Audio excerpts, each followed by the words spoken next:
पहला प्रश्न, भारत में पहली बार जनगणना कब हुई थी? 1861, 1881, 1872 और 1882 में। तो इसमें जनगणना सबसे पहले कब हुई थी? यह हुई थी 1872 में। और किसके काल में हुई थी? लॉर्ड मेयो के काल में हुई थी। याद रखिएगा, लॉर्ड मेयो के काल में सबसे पहले जो जनसंख्या गणना हुई थी 1872 में हुई थी। ये जो 1881 है, इसको याद रखिएगा, ये लॉर्ड रिम्पन का काल था। इसके बाद प्रत्येक 10 वर्ष पे जनसंख्या की गणना होने लगी थी, लेकिन सबसे पहले भारत में गणना हुई थी 1872 में। 2011 की जनगणना के अनुसार विश्व की कुल जनसंख्या में भारत की भागीदारी लगभग 14.5%, 17.5, 19.5, 21.5। ये जो इसका आंसर है वो 17.5 है। ये 2011 की जनगणना के अनुसार है। 2011 में भारत की कुल जनसंख्या थी 121.09 करोड़। उसके आधार पर विश्व में भारत की कुल जनसंख्या 17.5 के लगभग थी। और ये भी जान लीजिएगा कि विश्व के कुल क्षेत्रफल जो भारत में है वो है 2.4%। तो इसको बहुत क्लियर रखिएगा कि भारत के पास जो विश्व का कुल क्षेत्रफल है वो 2.4 है। भारत विश्व का 7वां बड़ा देश है, लेकिन यहाँ विश्व की कितनी जनसंख्या रहती है? 17.5। 2011 की जनगणना के अनुसार, ये अनुसार है, थोड़ा गलत लिख गया यहाँ पे। किस राज्य की आबादी अधिकतम थी? ए महाराष्ट्र, बी केरल, सी तमिलनाडु, डी उत्तर प्रदेश। तो सबसे अधिक आबादी किसकी थी? उत्तर प्रदेश की थी। करीब ये 19.95 करोड़ थी। 19.95 करोड़ थी। और जो केरल की आबादी थी वो करीब थी 3.3 करोड़। महाराष्ट्र की आबादी थी 11.23 करोड़। और जो तमिलनाडु की आबादी थी 7.21 करोड़। तो यदि देखा जाए इस हिसाब से तो सबसे अधिक आबादी किसकी थी? और यहाँ पे हम क्या करते हैं, थोड़ा और याद कर लेते हैं कि ये तो हाईएस्ट थे। तो यदि हाईएस्ट देश की सबसे बड़ी ज़्यादा आबादी कहाँ थी? उत्तर प्रदेश में थी, फिर थी महाराष्ट्र में, और 3rd नंबर पे था बिहार। ठीक है।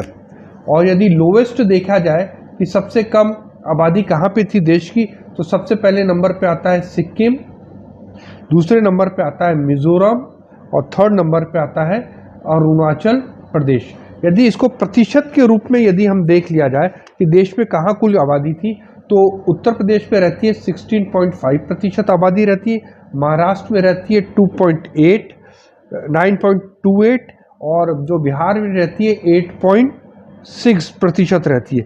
लेकिन यदि सिक्किम में देखा जाए तो देश की आबादी का 0.5%, और मिजोरम में 0.9, और अरुणाचल प्रदेश में 1.0% आती है। तो इसका मतलब है कि देश में अधिकतम आबादी कहाँ रहती है? उत्तर प्रदेश में है, जो कुल देश की आबादी का 16.5%। चौथा प्रश्न, जनसंख्या की दृष्टि से भारत के 3 बड़े राज्यों का सही क्रम क्या है? ए उत्तर प्रदेश, महाराष्ट्र, बिहार, महाराष्ट्र, पश्चिम बंगाल, उत्तर प्रदेश, पश्चिम बंगाल, महाराष्ट्र, महाराष्ट्र, उत्तर प्रदेश, बिहार। यह प्रश्न मैंने अभी आप ही को समझाया था पहले वाले 3 नंबर पे। तो सबसे पहले क्या? उत्तर प्रदेश, महाराष्ट्र, बिहार। इसको हम फिर से एक बार याद कर लेते हैं। तो सबसे ज़्यादा आबादी कहाँ रहती है? उत्तर प्रदेश में रहती है, फिर महाराष्ट्र में रहती है, और फिर बिहार में रहती है। यदि लोवेस्ट ले लेंगे तो सबसे कम रहती है सिक्किम में, फिर मिजोरम में, और फिर अरुणाचल प्रदेश। वर्ष 2011 की जनगणना के अनुसार देश में 2001 से 2011 दशक के दौरान जनसंख्या वृद्धि दर कितनी प्रतिशत रही? 17.7, 22.8, 21.54, 22.51। तो इसका उत्तर है 17.7। ये दशक की वृद्धि याद रखिएगा, दशक में मतलब 10 साल में, इस पीरियड में। लेकिन यदि वार्षिक वृद्धि इसी पीरियड में देख ली जाए, जो वार्षिक वृद्धि थी वो 1.64 थी। और इस पीरियड में जिन राज्यों की जनसंख्या बहुत तेजी से बढ़ी, उसमें सब प्रथम था मेघालय, जिसकी थी 27.9%।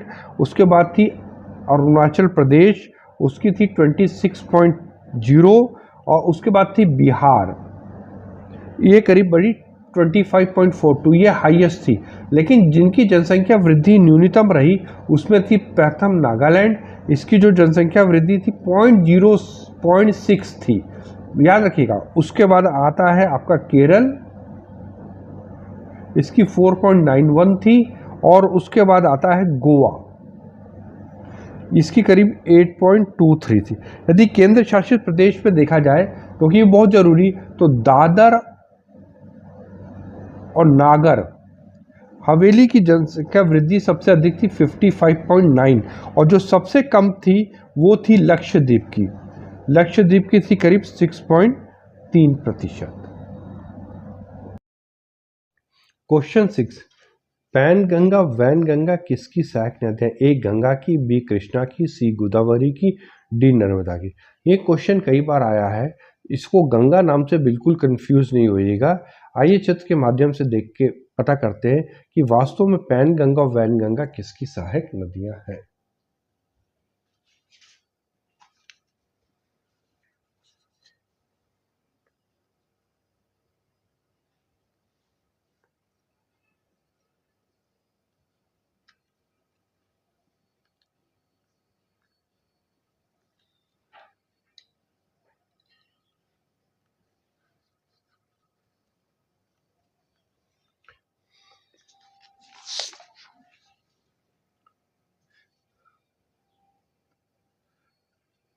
देखिए, इसमें सबसे पहले क्लियर कर लीजिए कि जो पैन गंगा वैन गंगा वो गंगा की सहायक नदी है।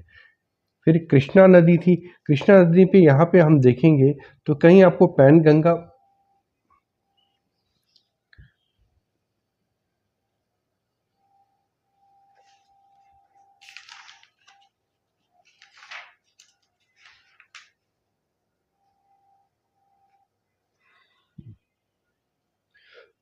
इसमें सबसे पहले क्लियर कर लीजिए कि जान लीजिए कि पैन गंगा और जो वैन गंगा है वो गंगा नदी की सहायक नदी नहीं है।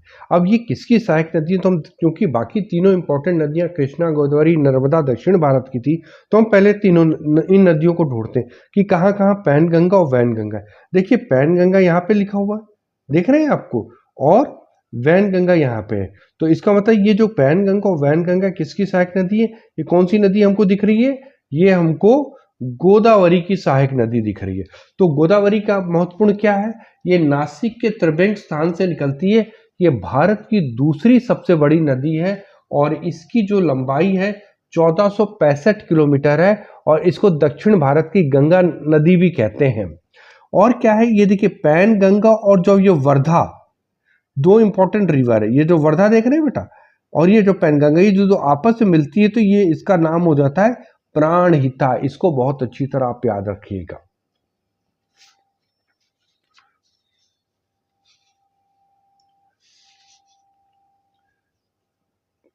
तो इसमें जो उत्तर होगा वो आपका सी गोदावरी माना जाए।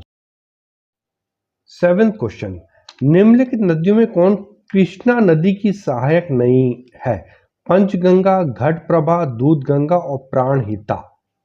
अभी मैंने आपको बताया था, यदि पिछले प्रश्न में ध्यान देंगे तो तुरंत आप पकड़ लेंगे कौन सी इसका उत्तर नहीं होगा। इसका उत्तर होगा प्राणहिता। क्यों?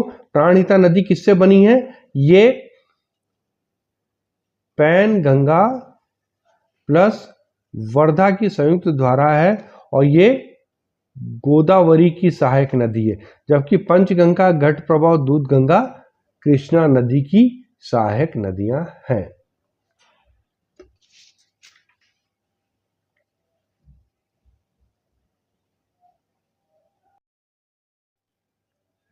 निम्न कौन सा तथ्य कृष्णा नदी के संदर्भ में सत्य नहीं है? ये दक्षिण भारत की दूसरी सबसे लंबी नदी है, इसका उद्गम ब्रह्मगिरी की पहाड़ियों से होता है, शिव सुंदरम जलप्रपात इसी नदी पर स्थित है, और हेमावती और लोकापावनी इसकी सहायक नदियां हैं। तो हमें देखना है कि कौन सी चीज ये कृष्णा नदी के संदर्भ में बिल्कुल सही है। ये दक्षिण भारत की दूसरी सबसे लंबी नदी है, बिल्कुल सही है। इसकी जो लंबाई है 1402 किलोमीटर, और दक्षिण भारत की सबसे लंबाई मैंने बताया था गोदावरी जो 1465। इसका उद्गम ब्रह्मगिरी में है, तो इसका उद्गम नहीं है, ये उत्तर गलत है। क्यों? क्यों जो कृष्णा नदी है उसका जो उद्गम है वो महाबालेश्वर पे है। ठीक है, महाबालेश्वर पे है। अब तो प्रश्न उठता है कि फिर किस नदी का ब्रह्मगिरी पे होगा कि पहाड़ियों पे? तो जो ब्रह्मगिरी की पहाड़ियों पे है, कौन सी नदी उत्पन्न होती, उद्गम है, उसका नाम है कावेरी। ब्रह्मगिरी की पहाड़ियों में कावेरी होती है और जो कृष्णा नदी का उद्गम है वो महाबालेश्वर पे स्थित है। शिव समुद्रम जलप्रपात इसी नदी पर स्थित है, ये बिल्कुल ठीक है। हेमावती और लोका पावनी इसकी सहायक नदियां, ये भी ऑप्शन बिल्कुल सही है। तो इसका मतलब है इसका 8वां ऑप्शन गलत है कि इसका उद्गम ब्रह्मगिरी में नहीं होके महाबालेश्वर में और ब्रह्मगिरी में कावेरी नदी का उद्गम स्थल है। 9th क्वेश्चन, नदी जो भ्रंश घाटी से होकर बहती, ए महानदी, बी नर्मदा, सी स्वर्णरेखा, डी कावेरी। तो इसमें जो उत्तर है उसका जो सही उत्तर होगा नर्मदा। जो भ्रंश घाटी क्या होती है? ये होती है तनाव के कारण उत्पन्न होते हैं, तनाव मूलक बल के कारण उत्पन्न होते हैं। जैसे हम इसको कह सकते हैं कि तनाव मूलक भू संचलन की तीव्रता के कारण भूपटल की शैलो चट्टानों में से एक तल के सारे स्थानांतरण से उत्पन्न दरार, जो दरार होती हैं उस ये इस तरह की, उससे इसी को भ्रंश का कहते हैं। और नर्मदा के बारे में जान लीजिए, नर्मदा जो उत्पत्ति है वो अमरकंटक से है और इसकी जो कुल जो लंबाई है 13-12 किलोमीटर है। और जो नर्मदा नदी जो एक्चुअली फेमस है वो जबलपुर के पास भेड़ा घाट के लिए, भेड़ा घाट के लिए यहीं पे धुआंधार जलप्रपात का भी निर्माण हुआ है। तो आप इसके बारे में जानिए कि भारत की एकमात्र नदी है। इसके अलावा ताप्ती नदी को भी माना जाता है कि जो भ्रंश घाटी से बहती है।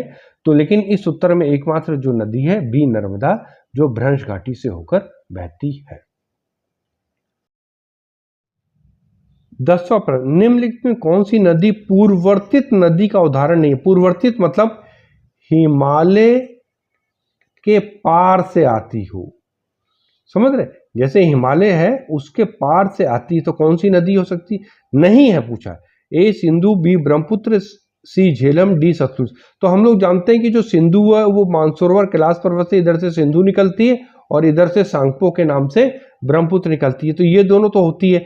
फिर डी भी, सतलुज भी हिमालय के उस पार से आती है, तो इसका उत्तर केवल सी होगा कि झेलम है नदी इकलौती नदी है जो हिमालय के उस पार से नहीं निकलती। और ये निकलती कहां से है? ये पीर पंजाल के वेरीनाग के निकट शेषनाग झील से निकलती। याद रखिएगा, ये जो झेलम है शेषनाग झील से होकर निकलती है और इसी पे जम्मू कश्मीर में तुलबुल और उरी परियोजनाएं इसी झेलम नदी पर बनी हुई है। 11th क्वेश्चन, निम्नलिखित राज्यों में से किस में सबसे बड़ी अंतर्देशीय आर्द्र लवणी मतलब जहां नमक की मात्रा अधिक हो भूमि है? ए गुजरात, बी हरियाणा, सी मध्य प्रदेश, डी राजस्थान। तो इसका उत्तर क्या होगा? डी राजस्थान। मिट्टी की लवणता और क्षारीयता की समस्या का समाधान है खेतों में जिप्सम का उपयोग, शुष्क कृषि विधि, वृक्षारोपण, समोच्च रेखाओं के अनुरूप कृषि। तो ये ऋषि लिखा है, कृषि कर लीजिए। तो इसका जो उत्तर है ए जिप्सम का उपयोग सर्वाधिक करने से क्या हो? अधिक करने से लवणता और क्षारीयता मतलब बेसिक की मात्रा कम की। 13वां प्रश्न, हमने पिछले वीडियो में भी यह प्रश्न किया था, फिर से कर लेते हैं। तेजाबी मिट्टी को कृषि भूमि उपयोग बनाने के लिए निम्न किसका प्रयोग किया? ए जिप्सम, बी चूना, c calcium super phosphate, d potash. तो इसमें क्या होगा? चूना ही राइट आंसर है। तो ध्यान रखिएगा कि यदि क्षारीय है तो जिप्सम है और तेजाबी या एसिडिक है, अम्लीय है तो चूना का अधिक उपयोग किया जाएगा। 14, भारत में निम्न में कौन वाणिज्य की मतलब कमर्शियल अर्थात ऐसी फसलें जो बेचने के लिए उगाई जाती हैं? ए गन्ना, बी तंबाकू, सी जूट, उपरोक्त सभी। तो इसका उत्तर सभी होगा क्योंकि ये तीनों फसलें क्या हैं? मुख्यतः बेचने के लिए ही इनका उत्पादन किया जाता है। गन्ना उत्तर प्रदेश सबसे अधिक है, तंबाकू में आंध्र प्रदेश है और जूट में पश्चिम बंगाल सबसे बड़ा उत्पादक राज्यों में। इनको आप करंट से भी चेक कर लीजिएगा क्योंकि हो सकता है कि जब आप ये वीडियो देख रहे हो या ये पढ़ रहे हो तब तक हो सकता है उत्पादन जो राज्य वो बदल गए हो, तो इसको प्लीज एक बार रीचेक जरूर कर लीजिएगा। यदि इस तरह के प्रश्न हो कि कहाँ सबसे अधिक कौन सी फसल उगती है या कौन सी चीज पाई जाती है, तो उसको रीचेक अवश्य कर लीजिएगा। 15 निम्नलिखित कौन सही सुमेलित नहीं है? रबी फसल सरसों और ककड़ी, खरीफ फसल मक्का, जायद फसल खीरा और तरबूज, और नकदी फसल कपास। इसमें कौन सा एक सुमेलित नहीं है? तो इसका देखिए, मक्का खरीफ की फसल है, बिल्कुल सही है उत्तर है कि जो मक्का है वो खरीफ की फसल में ही उगाया जाता है, तो ये बिल्कुल सही है। जायद खीरा खरबूजा जो रबियों और खरीफ फसलों के मध्य होता है, बीच का सीजन होता है खरीफ। नकदी फसल कपास है, रबी फसल सरसों और ककड़ी। अब देखिए, जो ककड़ी है वो कौन सी फसल है? जायद है। और जो सरसों है वो तो रबी की फसल है, लेकिन जो ककड़ी है जायद है। इसका उत्तर कौन सा होगा? ए रबी, मतलब सरसों और ककड़ी नहीं है, सरसों तो है लेकिन ककड़ी इसका उत्तर। 16 निम्नलिखित में किस वन को सोलाश नाम से जाना जाता है? देखिए, जो ये सोलाश वनस्पति है ये दक्षिण भारत में मिलती है, ये तो बहुत क्लियर हो जाएगा। दक्षिण भारत में 1500 मीटर की ऊंचाई की जो पहाड़ियां हैं, जैसे आपकी है नीलगिरी, अन्नामलाई और पालनी, इसके अलावा सतपुड़ा, मैकाल, यहाँ पे मिलते हैं। तो चूंकि ऊंचाई पे मिलते हैं, लेकिन उष्णकटिबंधीय क्षेत्र होने के बाद भी ऊंचाई पे मिलते हैं, तो यहाँ पे कौन सी होगा? ये आर्द्र शीतोष्ण पहाड़ी वनस्पति को हम सोलाश कहते हैं। ये क्लियर जान लीजिएगा, दक्षिण भारत की जो पहाड़ियां हैं जहाँ 1500 मीटर से जिनकी अधिक ऊंचाई है, जिसमें अन्नामलाई, नीलगिरी, पालनी, सतपुड़ा आदि में ये आर्द्र शीतोष्ण पहाड़ी वनस्पति के जो वन है उनको सोलाश नाम से जाना जाता है। 17 क्वेश्चन निम्नलिखित में कौन सुमेलित नहीं है? उष्णकटिबंधीय आर्द्र पर्णपाती वनस्पति हिमालय का तराई क्षेत्र, उष्णकटिबंधीय सदाहरित वनस्पति पश्चिमी घाट पर्वत का पूर्वी ढाल, उष्णकटिबंधीय शुष्क पर्णपाती वनस्पति पूर्वी राजस्थान, और आर्द्र उपोष्ण पहाड़ी वनस्पति। ये इस पे कौन सा सुमेलित है? इस पे सी वाला सही है, उष्णकटिबंधीय शुष्क पर्णपाती वन। ये कहाँ पे पाए जाते हैं? यहाँ वो पाए जाते हैं जहां वर्षा 70 से 100 सेंटीमीटर के बीच होती है। तो भारत का कौन सा भाग है? भारत का एकदम मध्य भाग है, जिसके अंदर उत्तर प्रदेश, आंध्र प्रदेश, तेलंगाना, कर्नाटका, उत्तरी गुजरात, महाराष्ट्र, दक्षिणी पंजाब, छत्तीसगढ़, पश्चिमी बिहार पाए जाते हैं। इन क्षेत्रों में, ये क्षेत्र भारत के बहुत बड़े भागों में, यदि इंडिया के मैप को यदि हम ऐसे मान लीजिए, तो ये जो बीच का भाग है भारत का, हिमालय के बाद तराई के, ये हिमालय के तराई के बाद ये जो बीच का भाग है, तराई से क्षेत्र के दक्षिण तक, ये बीचों बीच के भाग में इस प्रकार के वन आपको देखने को मिलते हैं।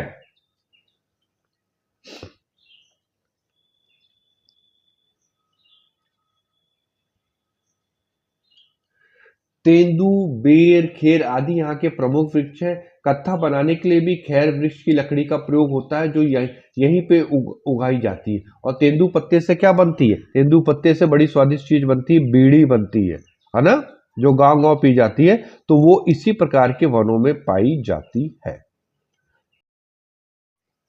18वां प्रश्न, निम्नलिखित में कौन सुमेलित नहीं है? कान्हा राष्ट्रीय उद्यान मध्य प्रदेश, कांजीरंगा राष्ट्रीय उद्यान असम, बेतला राष्ट्रीय उद्यान बिहार, बांदीपुर राष्ट्रीय उद्यान कर्नाटका। इन चारों में कौन सा है जो उस राज्य से संबंधित नहीं है? सबसे पहले जान ली कि कौन कहाँ पे है।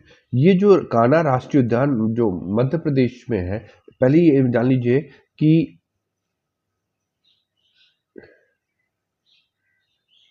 इस प्रश्न का जो सही उत्तर है वो बेतला राष्ट्रीय उद्यान बिहार में ना होके ये कहाँ पे है? झारखंड में है। और ये 1986 में स्थापित किया गया था और लातेहार जिले में है। ये झारखंड के लातेहार जिले में है और ये टाइगर से रिलेटेड है। ठीक है, इसके अलावा जो कान्हा राष्ट्रीय उद्यान मध्य प्रदेश में है, 1955 में इसकी स्थापना हुई थी। ये मांडला में है मध्य प्रदेश के, और ये भी टाइगर से रिलेटेड है। ये काजीरंगा जो राष्ट्रीय उद्यान है जो असम में है, ये सोनितपुर में है। ये असम के सोनितपुर डिस्ट्रिक्ट में है और इसकी स्थापना 1974 में हुआ था। और ये एक सींग वाले गैंडा, एक सींग वाला गैंडा उससे संबंधित है।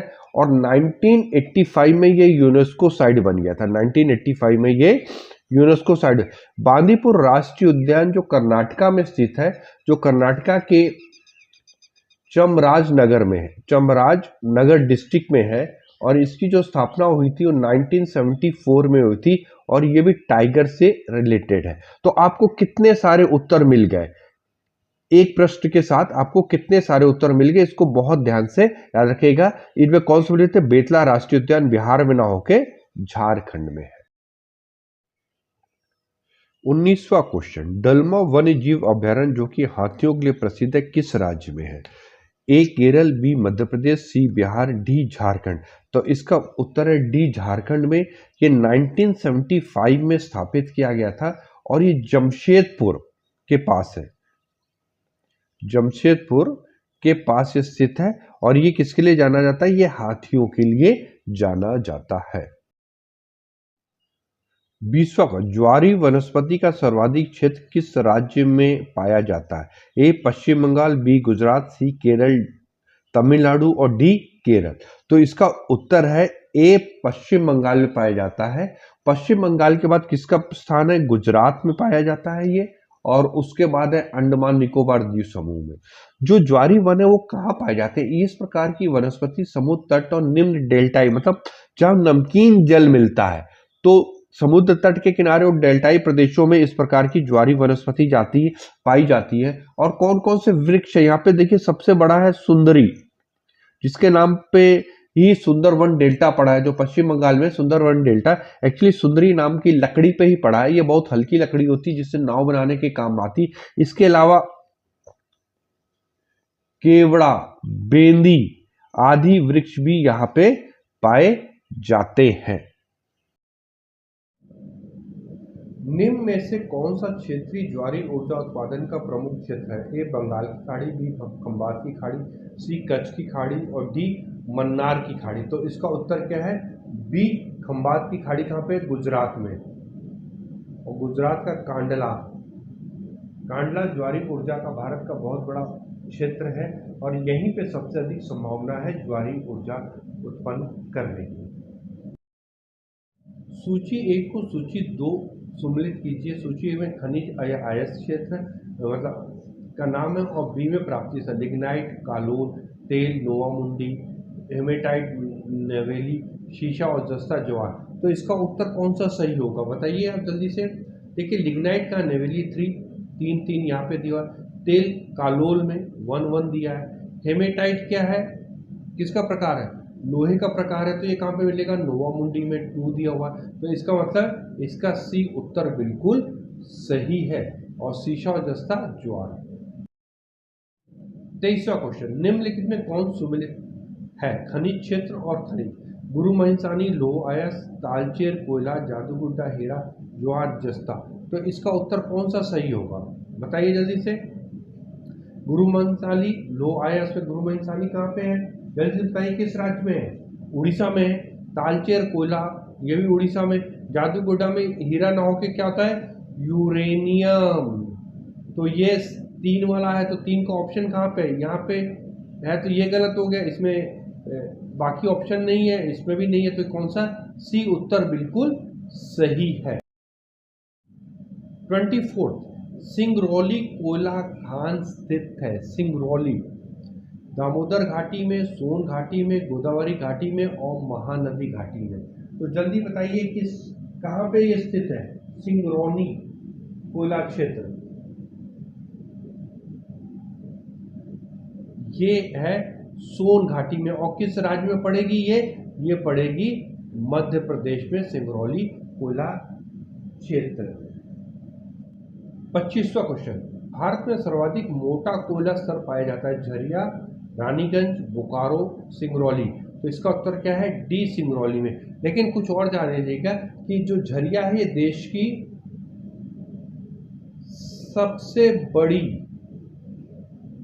सबसे बड़ा या बड़ी कोयला क्षेत्र है। रानीगंज में सबसे पहले 1774 में सबसे पहले कोयला निकाला गया था।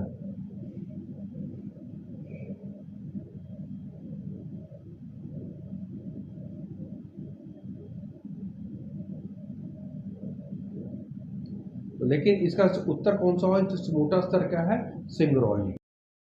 भारत का सर्वाधिक आबादी वाला द्वीप है माजुली, जो ब्रह्मपुत्र नदी में असम में है। अंडमान, लक्षद्वीप, सालसेट। इसका उत्तर है 20 सालसेट। वास्तव में ये क्या है? मुंबई। ध्यान रखिएगा, ये मुंबई इसी सालसेट द्वीप पे है। तो ये भारत का सर्वाधिक आबादी वाला द्वीप है। भारत का सबसे उत्तरी बिंदु कहां स्थित है? हिमाचल प्रदेश, उत्तराखंड, पंजाब, जम्मू कश्मीर। अब जम्मू कश्मीर तो हो गए, हट गया, तो अब यहां पे क्या लिख देंगे हम? लद्दाख, है ना।